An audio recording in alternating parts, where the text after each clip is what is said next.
भागवत हमको जन्म मृत्यु के चक्र से छुड़ाती है। भागवत हमारे जीवन में जो आवागमन लगाए ना, माँ के गर्भ में गए, पुनः जन्म लिया, बाल्य हुए, युवा हुए और वृद्धा होकर के अंत में हम इस देह को त्यागते हैं, इस चक्र से छुड़ाती है।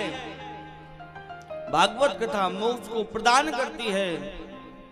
और महाराज मोक्ष में और स्वर्ग में अंतर है। स्वर्ग क्या है, मोक्ष क्या है? कहा महाराज स्वर्ग और मोक्ष में बहुत अंतर है। कहा यदि आपने स्वर्ग प्राप्त कर लिया ना, तो स्वर्ग को प्राप्त करने के बाद पुनः मृत्यु लोक में आना पड़ेगा, ये निश्चित है। कहा स्वर्ग एक ऐसी वस्तु है, आप करेली को छोड़कर के कहीं विदेश में चले जाइए, अमेरिका, अफ्रीका, चलिए विदेश नहीं चाहिए, भोपाल आपके वृंदावन चले जाइए। आपने यदि वहां पर किराए का मकान लिया, वहां पर आपको जीवन में कमाने की कोई व्यवस्था नहीं है। आप वहां पर कमा नहीं रहे, सिर्फ खर्च करते जा रहे हैं, खर्च करते जा रहे हैं, खर्च करते जा रहे हैं। और खर्च करते करते करते करते जब आप पूर्ण रूप से बिल्कुल आपका जेब खाली हो जाएगा, बैंक के जितने भी बैलेंस हैं, जितने भी एटीएम हैं, वो 0 हो जाएंगे, तो क्या करोगे?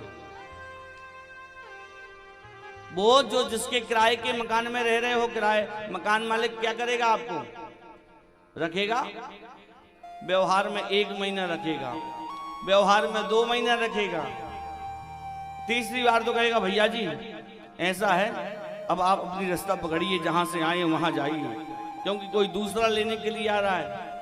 आप करेली वासी देख लीजिए ना, यहाँ पर किराए से मकान चलाते हैं, व्यवहार में महीना, 2 महीना, 4 महीना रखते हैं, फिर तो पैसे लेते हैं ना। इसी प्रकार से जब वो परमात्मा के पास जाते हैं, परमात्मा के पास जाकर के हम क्या करते हैं? हम जो इस देह को धारण करके, मनुष्य शरीर को धारण करके, जो हमने सत्कर्म किए, जो हमने धर्म किया, जो पुण्य किया, जो दान किया, वही दान पुण्य सत्कर्म आपके साथ जाते हैं। जब तक उनका लेखा जोखा रहता है, जब तक आपके दान पुण्य सत्कर्म रहेंगे महाराज, तब तक आपको स्वर्ग में रखा जाएगा। और जिस दिन आपके सत्कर्म समाप्त हो गए और उसके बाद में आपको पुनः मृत्यु लोक में छोड़ दिया जाएगा। पुण्य क्षीणे मृत्यु लोकम विसंति, तत्काल आपको मृत्यु लोक में छोड़ दिया जाएगा, इसमें संशय की बात नहीं है हमारे। यही स्वर्ग है। और कहा महाराज मोक्ष, मोक्ष एक ऐसी वस्तु है, कहा भगवान के जो चरणों में विलीन हो जाए,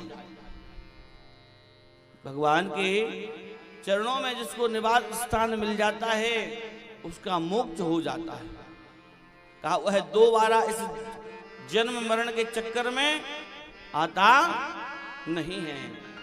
वह व्यक्ति एक बार जो भगवान की सान्निध्यता को प्राप्त करता है, उन्हीं के चरणों में रह करके वहीं पर उसकी आत्मा निवास करने लगती है, और वह फिर पुनः जन्म मरण के चक्कर में आनागमन छोड़ देता है। ये मोक्ष और स्वर्गवास है। और हम कितने बढ़िया से, जब हमारे यहाँ पर कोई शांत होता है तो लिखते हैं बड़े ही दुख के साथ कि फलाने फलाने जी का स्वर्गवास हो गया है। अरे महाराज देख के आए हो का स्वर्गवास क्या होता है? और क्योंकि इनके कर्मों का लेखा जोखा होगा ना, इसलिए कोई भरोसा नहीं है कि आप क्या करके आए हैं। पर भागवत जी यह आपको भरोसा दिलवाती है। भागवत जी आपको यह निर्देश करती है, बताती है जीवन में, कि जिस व्यक्ति ने अपने जीवन में एक बार भागवत की कथा को सुन लिया, जिस व्यक्ति ने जीवन में भागवत को उतार लिया, जो भगवान का हो गया, उसका जीवन सफल हो गया। यही हमारी भागवत कथा का सार्थक है। आपने महात्मा में सुना